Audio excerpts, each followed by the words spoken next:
In a stark revelation on the grim human rights scenario in Indian-controlled Kashmir, a fact-finding report by New Delhi-based Asian Center for Human Rights has termed the situation of juveniles in Kashmir as the worst in India. The report, which happens to be the first ever documentation on juvenile justice situation in India's conflict-ridden areas, states that minors in Kashmir continue to be illegally detained under Public Safety Act that provides for up to 2 years of preventive detention.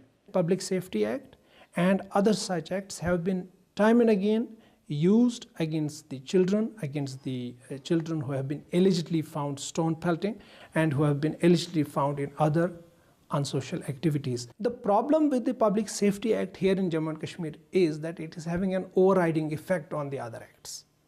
And once you don't have a Juvenile Justice Act, the overriding effect of the Public Safety Act and other such acts will definitely double the pain and misery of the children. In absence of juvenile facilities for minor boys and girls, a brazen violation of 1997 J&K Juvenile Justice Act, minors are locked up in prisons with adults. The report has documented 6 cases in which the minors have been detained in violation of Juvenile Justice Act and the UN Convention on the Rights of the Child. The authorities in Kashmir have come under criticism by various human rights organizations for arresting minors and treating them as adults. Dozens of minors have been detained by the authorities over the last 3 years. Many of them have alleged that they were ill-treated, beaten and abused during their detentions at Kashmir's only juvenile home.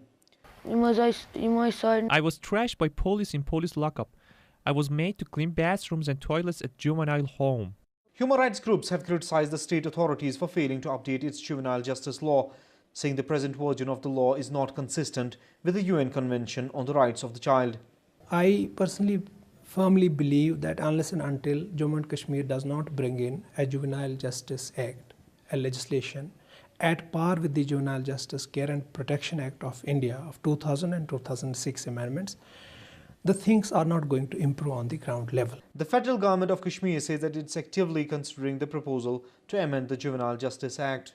Latest report by New Delhi-based human rights watchdog body has made some startling revelations on the abysmal condition of juveniles in Kashmir.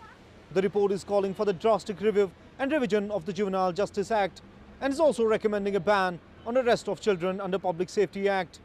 Saeed Ali Safi, Press TV, Indian-controlled Kashmir.